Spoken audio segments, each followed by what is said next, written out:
everybody. Welcome back to the podcast. I'm Dan Haidt, and this is Flies in the Kitchen.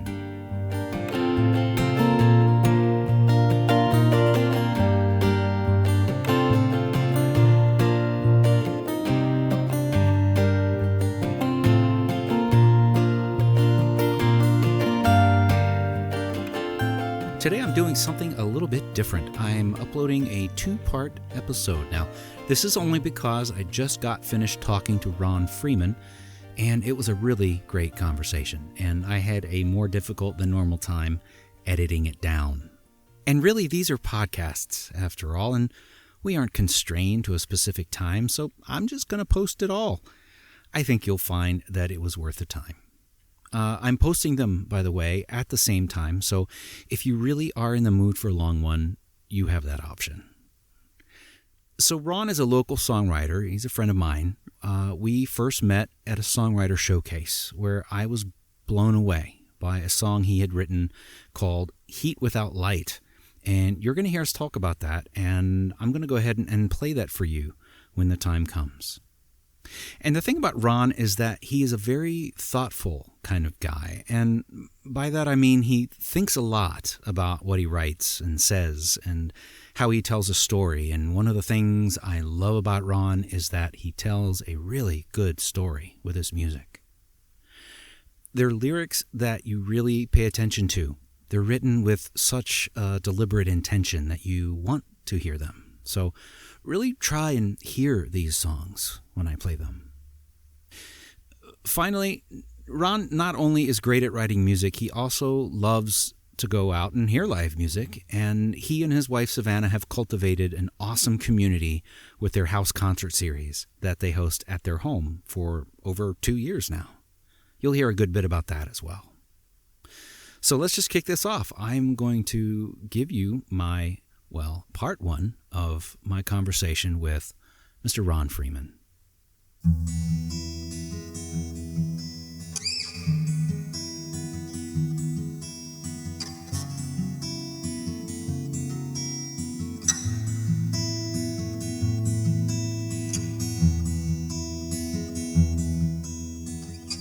I have been looking at your Bandcamp today. Yeah. And I realized I haven't really been to your Bandcamp before. Really? Yeah, because I've always just gotten your music from you, and I've never had to download it. Yeah, there's some stuff on there that's not anywhere else. That's right, yeah. and I'd love to know more about that. But you, go as far back as 2004? No, 6. Yeah. That's the Crushing Hearts EP was 2006. I put that out in 2006, and I moved to Columbus like 2 months after I finished that and put it out. Oh, were you still in Erie? Yeah. That was like the last thing I did there. And then parts of the Deaf Kids EP were actually recorded then also. Oh. Right before moving. And it just kind of sat on the shelf for a while.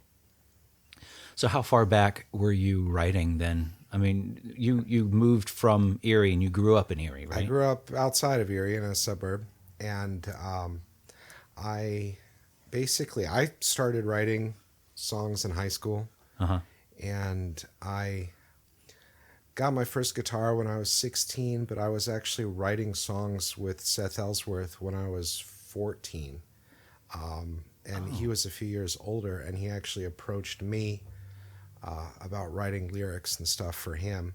Huh. And so I did that. I was writing poetry and all sorts of, short stories and stuff like that before playing music, but I really, really wanted to play music and write songs more than anything. So you just picked up a guitar and said, I want to learn how to do this so I can make music? Yeah. My grandmother got me a $70 used Sherwood acoustic guitar that was just garbage, terrible action. And I taught myself how to play on that. And Seth would show me a few chords, and I had, the church youth pastor would show me a few chords, and you pick everything up that way.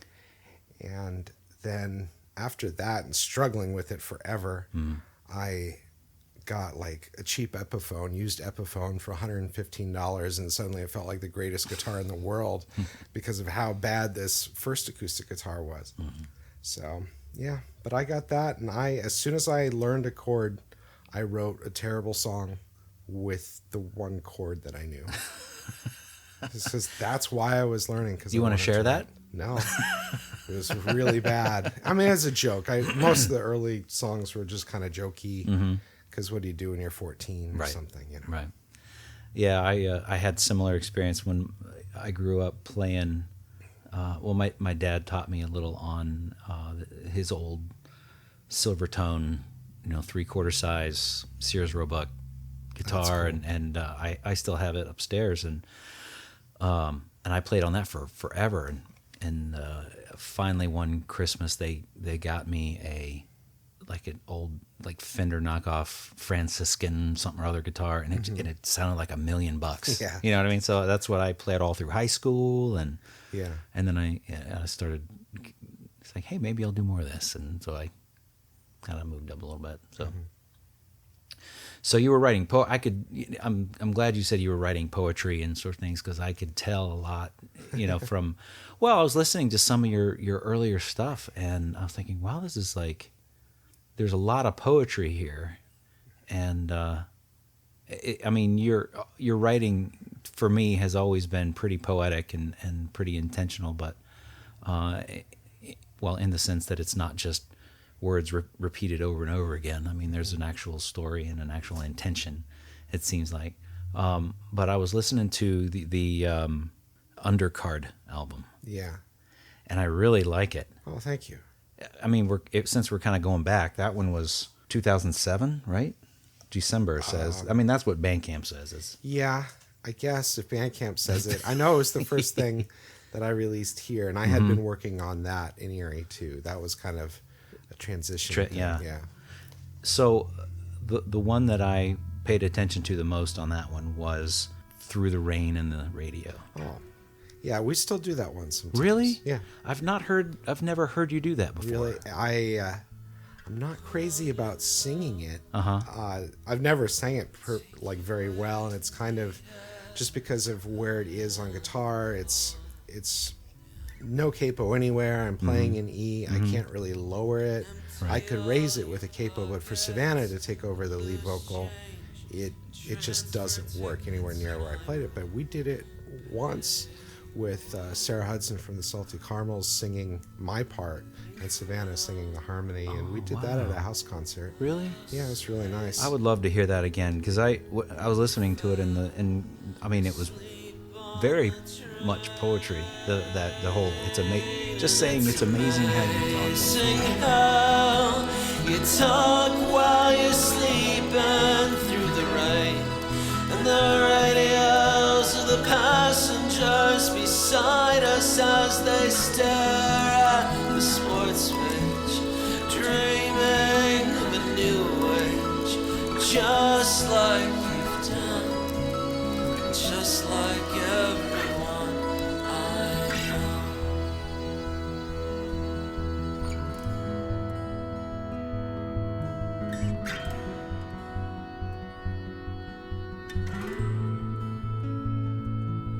I stay awake, shivering in the stairways, bleeding from the subways to the street. And I can see you clearly at the station on Belmont, in the parking lot where the runaways meet. And you fell asleep, and you fell asleep on the train. And it's amazing how you talk while you're sleeping through the rain and the radios, but I know how you're faking everything. You remember in the morning all the words that drip from your lips in the night.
That's very poetic, and it's so packed with imagery. I was in a songwriting class once, and the guy was talking about incorporating just about every kind of sense that you can, in not just like a lyric, but in a song. But I mean, I look at this, and I mean, there's rain, and there's radio, and then there's the feeling of motion, the feeling of sleeping through all that kind of thing, and the people around you, and the crowdedness of a train. And it was just, if there's a story behind that, I want to hear it. There's just some loose stuff with my, when I started dating my ex, she was living in Chicago, and I would go visit, maybe do a long weekend once a month, and ride around the subway and stuff like that. And so there's a lot of Chicago imagery. There's like a mention of a parking lot where the Runaways meet, which is a real, there's a Dunkin' Donuts parking lot in, her neighborhood was called Boys Town, which runs up next to Wrigleyville. I don't know Chicago that well besides that, but there's this parking lot that Runaways hang out in and meet up. And so that just struck me big time. And I just love imagery. That's, to me, the point of writing. Like, good writing has tons of imagery, and bad writing has tons of adverbs, So that's something I really try and focus on, to the point where it feels second nature to have a lot of imagery. Because if I didn't have imagery, I wouldn't feel like I even had an idea for a song. Yeah. Yes. I mean, Chicago in itself seems like a very inspiring place to experience imagery that would fall well into a song. Yeah, it was the first time I really spent significant time in a very large city.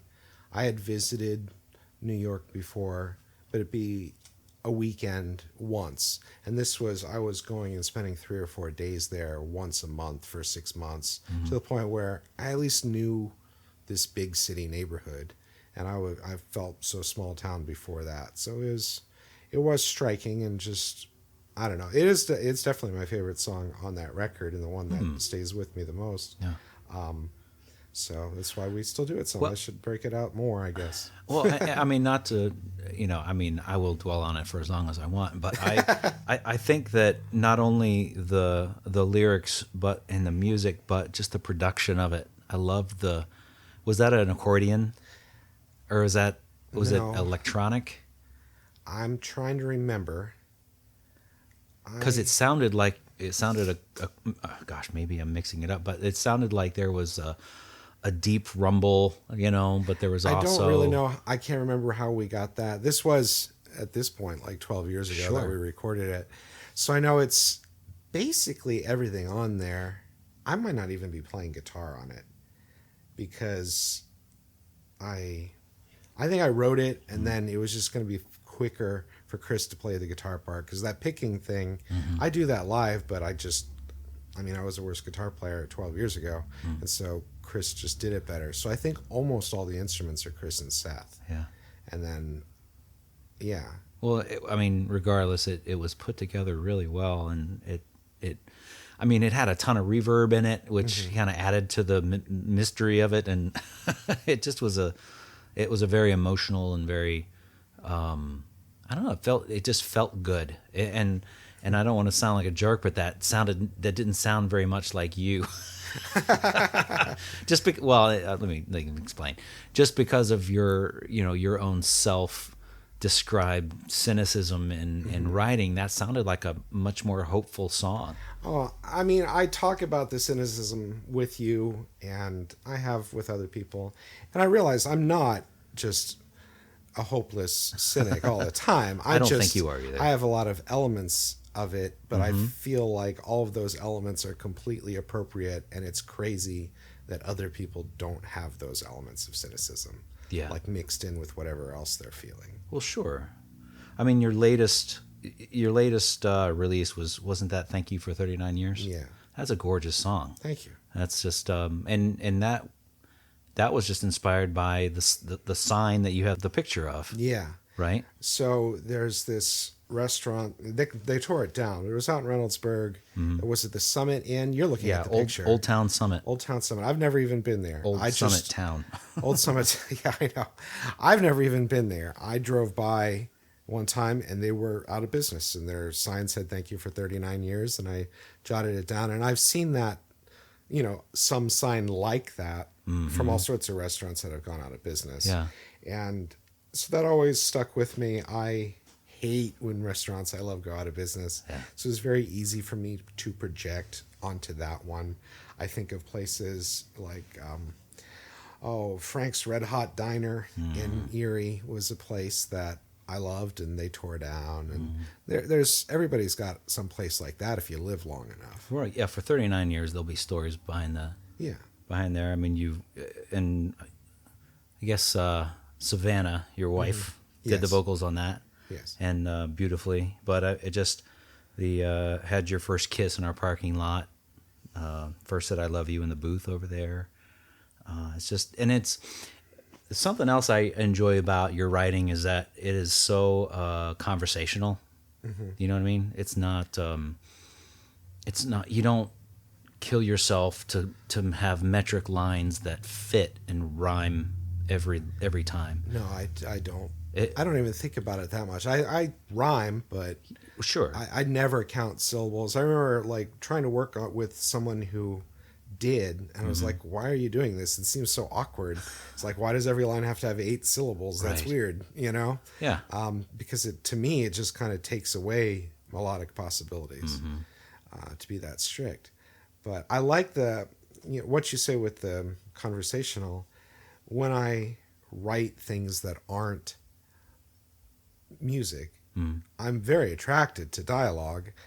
I'd rather write a screenplay, than write poetry to me. Like, I'd rather write conversations. That would be more interesting. So I do have a lot of songs where there is conversation going on. Well, I've had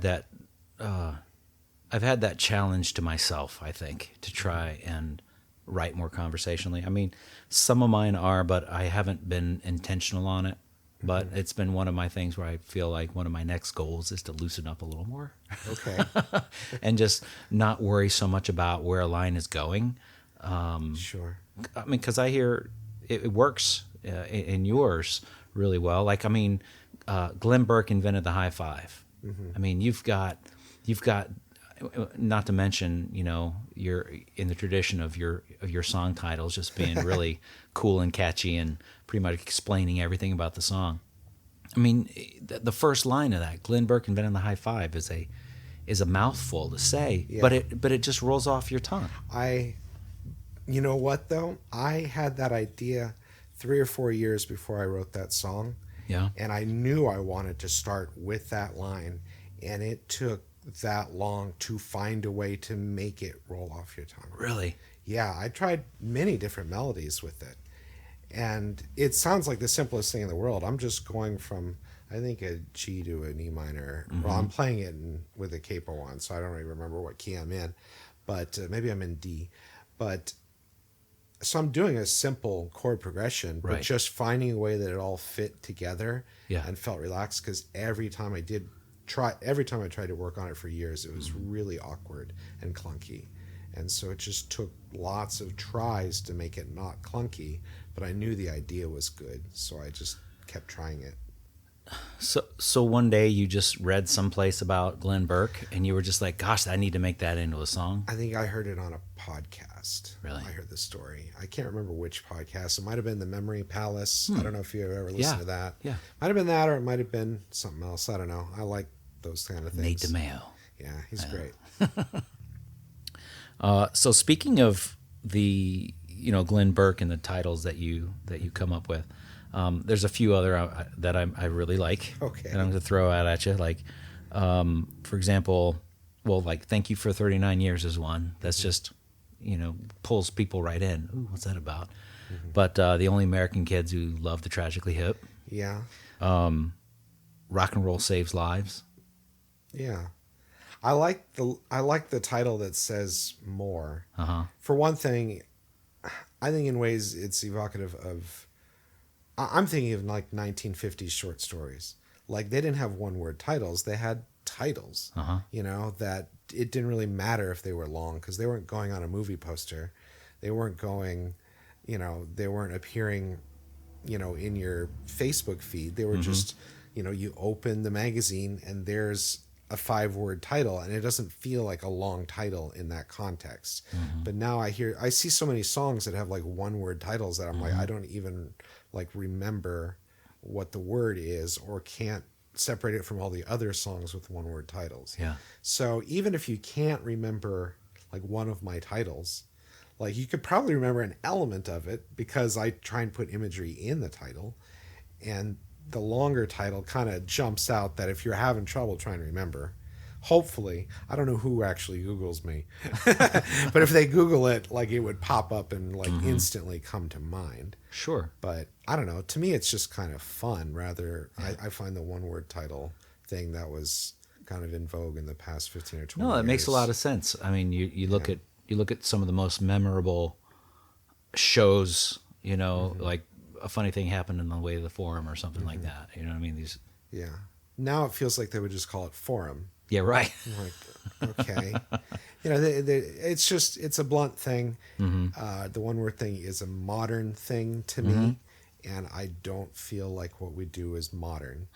I feel like it's, more influenced by older stuff, and so I want it to more be of a different time than now, either back in the day or some glorious future. So one of the ones that I just discovered today was Halfway Through the Darkness. Oh, that's your wedding song. It was. We put that when we got married. We made a little EP that we gave out to everybody as a favor, which that's a lot more work than a bag of candy. Yeah. So we had to like go into the studio. We just recorded with Seth. They're really just kind of demo quality things. But Halfway Through the Darkness was like the closest thing I have to just like a regular love song for my wife. And it's fine. Like neither of us are like crazy about it. Like, so I haven't played it in years. I couldn't remember how to play it. I never wrote the chords down. I'd have to sit down with it and like learn it from the recording. Well, it's a pretty song, and you're talking about love being like winter. It was like, feels like winter. I'm trying to remember these lines because it really has been a long time. Yeah. We can listen to it if you like. Sure. I'm just going to see if I can. Just for a second. Yeah.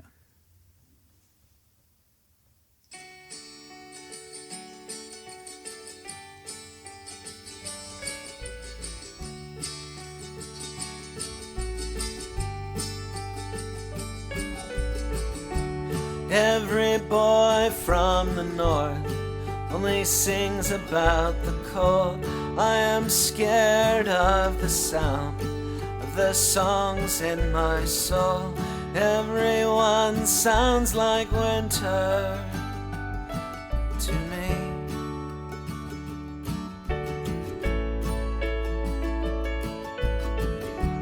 Maybe I never knew what love was until you loved me back. There's a grace to waiting for the ice to crack. You said love really was like winter. Oh, because it lets me keep you warm. If there's a way out of this cold, well, I hope you'll show me soon. If there's a way into your heart, well, I trust you'll show that too. We are halfway through the darkness. We are halfway through the darkness. I'm remembering when I wrote it that it was after a Doctor Who Christmas special, and it's the Matt Smith Doctor. I don't remember, maybe it's his first Christmas special, because I never even watched it. Like, I watched it for maybe just a year or two. I never got super into Doctor Who, but there's some, like, it's the Christmas special, there's some Christmas celebration, and this has been years since I saw it, talks about that every culture has some huge celebration in the middle of winter, like kind of celebrating the fact that you're halfway through the darkness. Like Christmas falls so close to like the the shortest day of the year, like the darkest day of the year. Like Christmas is like solstice. Yeah, Christmas is right after that darkest point. So you're halfway through the darkness of Christmas. So this was this Doctor Who special, and I just thought that line was cute, and I don't know. I guess I had time on my hands to write a song that week or whatever. While you were getting ready to be married. Well, we weren't married until 7 or 8 months later. Oh, okay. So, I guess we must have wrote it, I wrote it, and then we recorded it sometime in that gap. And then we got married in August after that, and I'm not sure we've ever played it again. So, yeah, it's just like an oddball one-off thing. Yeah, but it'd be sweet to throw it in the mix once in a while. Yeah. I mean, I have a lot of things that I'm like, oh, this would be nice. I just got to remember how to play it. I haven't played it in 10 12 years. Yeah, right. There's a lot of those songs that I feel like good about the recording, but it's been so long that it would actually be a real effort to put it in a set. It'd be like learning a new song. Yeah. So maybe this is a general songwriting question, or maybe it's specific to this album, but I want to ask you about the Assassins EP, because that was a very specific topic, obviously. 4 songs, 4 different presidential assassins. Yeah. Right? The first time I heard you perform was at one of the Columbus Songwriters Association's showcase. Yeah. This was probably in, I don't know, 2000. It might have been the first one. Yeah, it was the first one. It was the first showcase. I did the first one. And I think I met you there. Yeah, we were in the same round. You and me and Matt Brent were up on stage, and that was the first song I heard you do. You think it was something you thought? There goes a motorcycle. That's okay. You think that was the second round? Is that what you were saying? I don't remember. You don't remember anymore? No. For me, it sounded like it was the first one. Okay. As I remember it. But I was new to town. I was new to... Were you? I didn't realize you were... I was fairly new. I mean, I had been... Well, I moved to Columbus right at the very, very, very end of 2008. Okay. And so I think the CSA began maybe in 12 or 13 or something like that. So I was still getting my feet wet in terms of the music community, and it was exciting to hear songwriters that could really write a good song. and so when you performed that, I was able to be up. I mean, I was like 3 feet away from you, and I heard that, and I thought, and you told the story about it. Just refresh my memory on that whole story. So the whole Assassins thing, it's not just like 4 songs about presidential assassins, but it's 4 love songs from the perspective of presidential assassins. Right. And so I had written Heat Without Light, which is what we're talking about, is the Lee Harvey Oswald song. Mm-hmm. It was the last one that I wrote. And I had the hardest time writing it because I found him to be the least sympathetic of all 4 presidential assassins. That he was like John Wilkes Booth at a time of war. You kind of understand, like you don't say, like that's great that he did that. Mm-hmm. Just you understand it was a time of war. It was a criminal act. It was a horrible act. But he was the guy who wasn't out of his mind. Then the other 2 assassins were out of their mind. And then Oswald wasn't really. He was just a very cruel, horrible guy. But that mostly stems out in how he treated his family. And he was a very abusive husband and father. And the story is basically he went to work that morning with his rifle. And when he left that morning, he had 2 little girls under the age of 4, I believe. And they never saw him again. And they grew up without him. And basically years later, I read this article that interviewed them anonymously. They ended up in life taking their stepdad's last name, and they had nothing but good things to say about him, which is really great for them. But they said they've basically kept their relationship to Lee Harvey Oswald secret their whole lives because they're ashamed of it. But also there's been times where they've told people, like one talked about she was getting serious with a guy that she was dating and told him, and then she never heard from him again.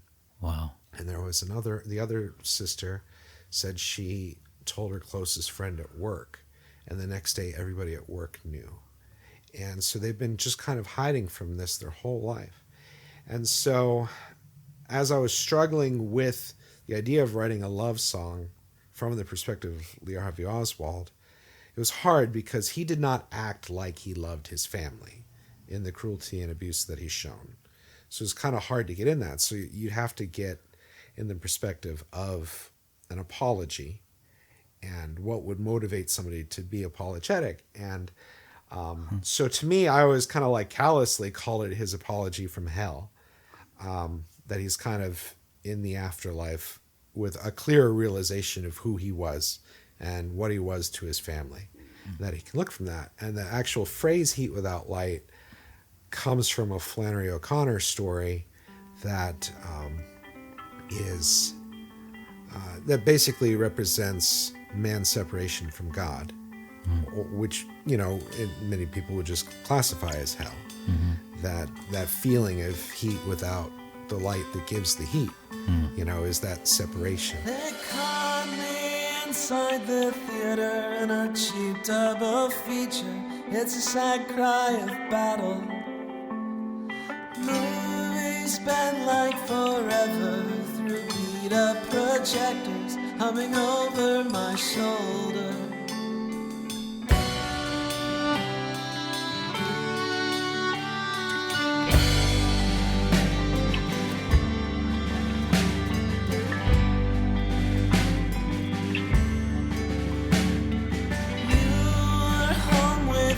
Mother, she learned from the anchor like everyone else.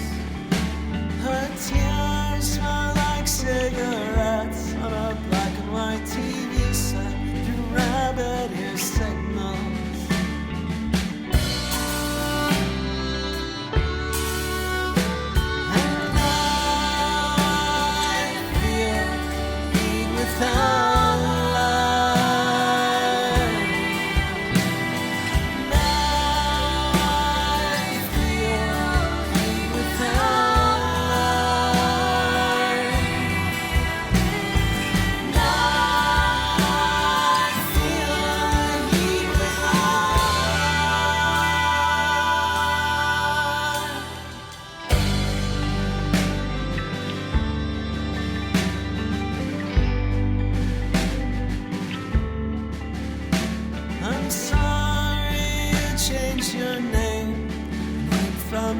cameras, you were beautiful girls.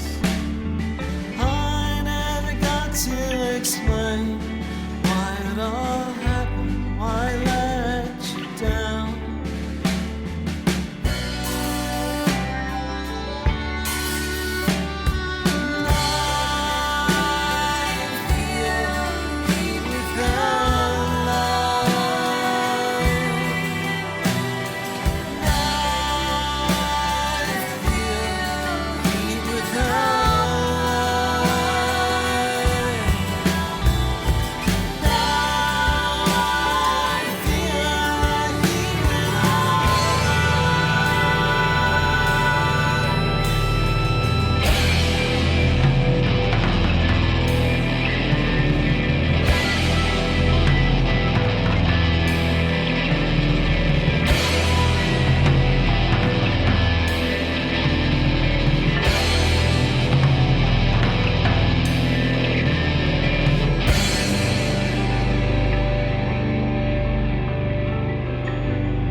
trains cut every weekend. If I can't be there, it'll just have to grow.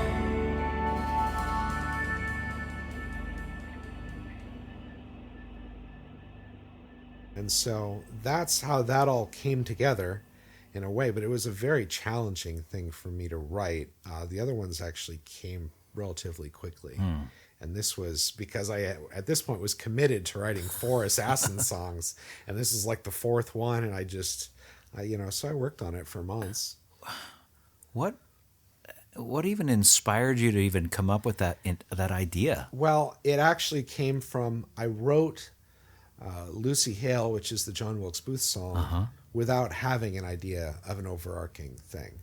Right. I read Robert Swanson's Manhunt, about the manhunt for Booth after he shot Lincoln, and he basically was chased for 2 weeks or something like that, 10 days, I can't remember.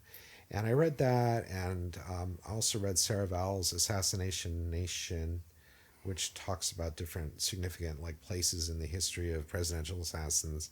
All these things came together, and I was really struck by the love story of John Wilkes Booth, especially because he was probably just manipulating her. And so the song is sweeter than he probably was. But I just kind of had a hook and felt like a song came together. And then once I had that, I'm like, I only need to write 3 more. And then I have a little concept EP, and I just shrugged it off like it would be easy. But it was really challenging to kind of write that specifically and in those parameters. Okay, so Lucy Hale. Yeah. John Wilkes Booth. Yeah. Lee Harvey Oswald. And the other 2 were... there is Charles Guiteau, and his song is To All the Women of Oneida, New York. And then there's Leon Zolgosh, and his song is Millennial Visions. And I could go on forever about all the stories for him, because I've really learned a lot. And at this point, I have people, if I play one of the songs or whatever, every once in a while there's going to be somebody in the crowd who really knows a ton about that particular assassination. They come up and talk to me and tell me new things and that kind of stuff. I did the Oneida song a few months ago in Dayton, and afterwards this guy came up to me and gave me a book about the Oneida community that is part of the song. And he says, I've been the Oneida community was a cult, and they ended up making silverware, and that's how we know them now. But they started as this weird cult, and he says, I've been studying this cult for 30 years. Academically, he was studying this cult, and I just showed up and sang a 3-minute folk song about it, and that was really fun. Just when you sing about odd subjects, you connect with people in different ways, and you're just flat out gonna connect with less people. But I find that when there's other weirdos like yourself in the audience, you connect really strongly with them. So you might connect with 10% instead of 50%, but hopefully that 10% connection is a little stronger and actually means more to me, because I feel like I'm connecting with people that, this is the kind of person that would be my friend. Right. Well, yeah, and you write in a way that makes people want to learn more. Sure. It makes, at least for me, I want to read up on these people just to understand their story a little bit better. But you obviously have a grasp on, a little bit of history and a little bit of backstory and enough to tell a good story. And I wrote along the same time that I was doing these Assassin songs. We were planning on making a full-length record with all history songs. And I wrote songs about, what's the one? No One Rides a Train. It's about the Millerite movement, which was another 1800s cult. I have a song about D.B. Cooper that hasn't been played out in a long time. If you remember the D.B. Cooper stories. Yeah, sure. And I have a song about the North American passenger pigeon, which was an extinct bird. And I would open up and tell the story about this extinct bird and how it went extinct and all this kind of thing. And so I end up with these 2.5-minute songs and sharing 3 minutes of story before the songs, which is a lot of fun. And that's something, as over the next year, when I'm going to be doing more solo shows, hopefully, Right. that I'm going to try and find ways to actually emphasize the storytelling more in different ways, to kind of put myself out there as, I'm a singer storyteller, and try and actually lean into that harder. Yes. Because I do feel like, you get a lot of, at music shows, you got to get a lot of the less talk, more rock kind of thing. And I feel like I'm one of the few people who gets the opposite. Like, people actually like the stories more than they like hearing me sing half the time. So I can lean into that and still be happy with that, because that is fun for me. And it ties into just me as a writer. I mean, I'm doing this usually off the cuff, but I've done them so many times. But I've done things like with the Lucy Hale story. I'll tell this story about John Wilkes Booth. And then, if I'm playing it a month later, I'm like, these people were all here the last time I played this song. Then I will tell a story about Edwin Booth, John Wilkes Booth's older brother, and tie it in that way, because I have extra stories. Yeah. So I would usually have enough stories that I could come at it from different ways if I had to tell it over and over again to the same bunch of people. Well, that makes sense, especially considering where things are headed for you right now in terms of the house concerts and you've been hosting a house concert at your home, Freeman House Concerts, for well over a year now. It's about a been year and a half? Over 2 years. Over 2 now. years. Yeah, because we started, what is this? We started April 2016. Yeah. Yeah. Oh, wow. Yeah. See, it's just been every week, essentially, with a couple of exceptions. Every month. I meant every month, not every week. Not be okay. That would be every week. amazing. No, every month, first Sunday of the month, without exception, maybe just a couple There's of been exceptions. some. We usually make exceptions around holidays, like Right. 4th of July weekend's a bad weekend to do it. That's right. That sort of but in other times you make other arrangements. Like I've hosted one for you. Yeah. And we've got a couple more coming up. But you've created this, this community where now you get 20 or 30 people in your house coming to sit and listen to songwriters. Yeah. And the people that have come and performed, it dawns on them pretty quick that that's a pretty special environment, because everybody, I think what you're talking about telling your stories, allowing people to understand where you're coming from, and listening to your songs. And your songs they need to be listened to because they tell a story and they're very specific. And when everybody that I've ever heard at your house, they just are just gobsmacked by the love and by the attention and by the opportunity to be listened to. Yeah. And so, well, we've had some, a lot of that comes from some special people who've become regulars, who come nearly without fail. Everybody's got a life event once in a while, but people who are there 80% of the time, don't know who the artists are, who are coming just because it's a good time, and it's what they do and they enjoy it. And almost all of those regulars were people that I didn't know before we started the house concerts. They were people that, we have some people that came for a friend when a friend was playing, and next thing I know, they keep coming. Like, I don't see their friend again. Their friend doesn't play again, doesn't come to the show, but their buddies become our buddies, and they keep coming. And so, and we really have become friends with all of the regulars. So I would say, we have basically 10 or 12 new friends since we started this that we see every month at our home, and at this point see outside of the house and see around elsewhere. And it's really special. And there's probably more people that would love to be regulars if they knew about it. Yeah. And they're welcome to find out about it. Facebook is Freeman House Concerts if you look us up. But when we bought the house, it was the only house that we looked at, and we had wanted to have house concerts in our apartment, but it was too small. And when we looked at the house, we like looked at this huge living room, like this would be perfect for house concerts. That was like our first thought when we first walked in the door. Like it was something we had wanted to do for years when we were in a small apartment, because we've been to house concerts and just love them.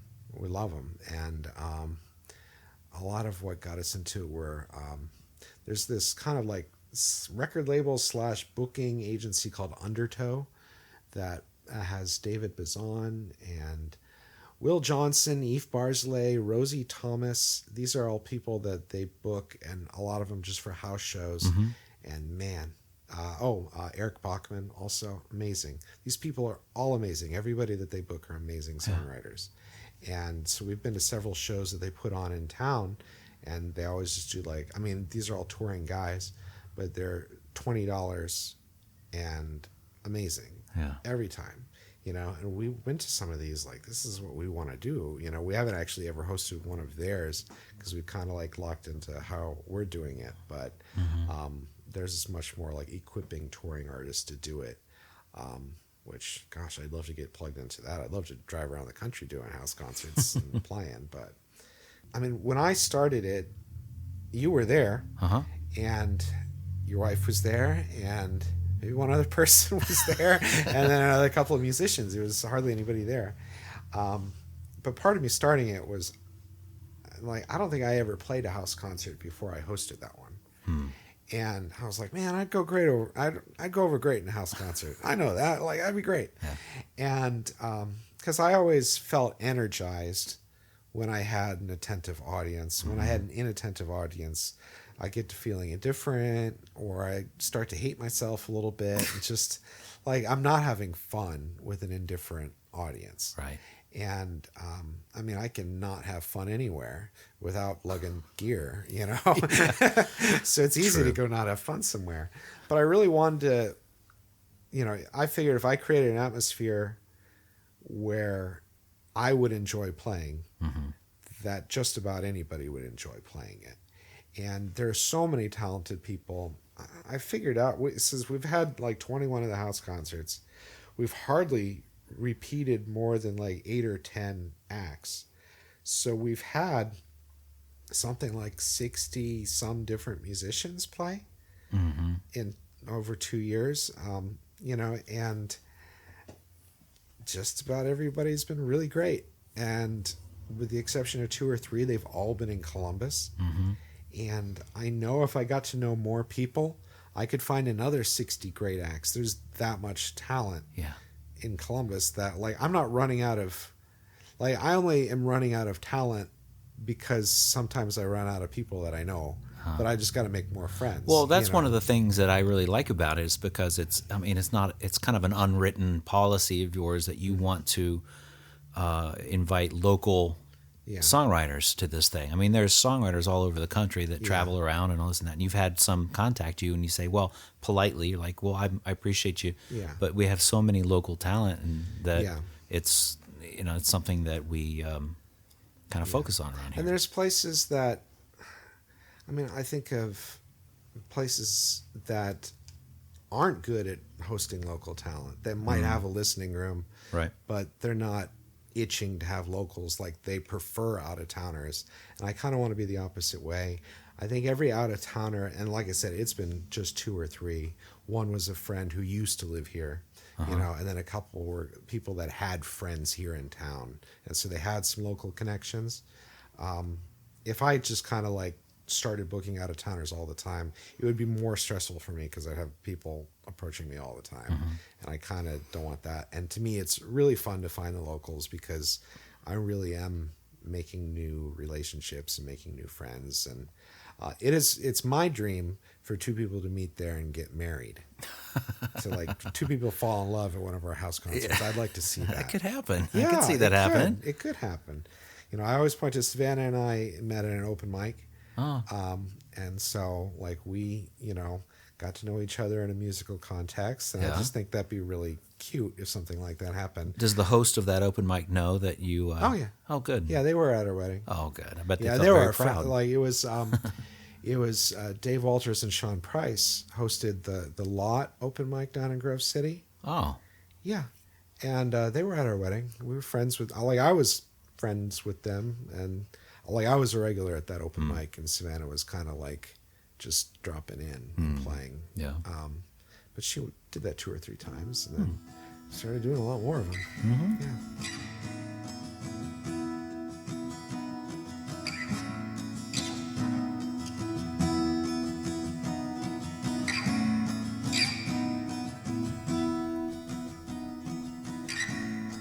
So I'm going to leave it there for now.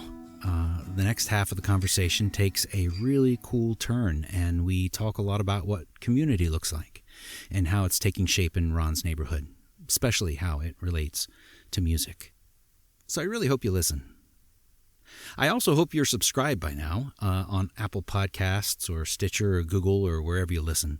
You can always head over to danhite.com/podcast as well to listen from there and read up on this episode's page, where you'll find lots of extras like links to Ron's music in its entirety, so you don't have to listen to my voice crowding over it, how to find his house concerts, and other fun stuff like clips that didn't make the final cut. Hey, thanks everybody for listening. Let's go make some stories.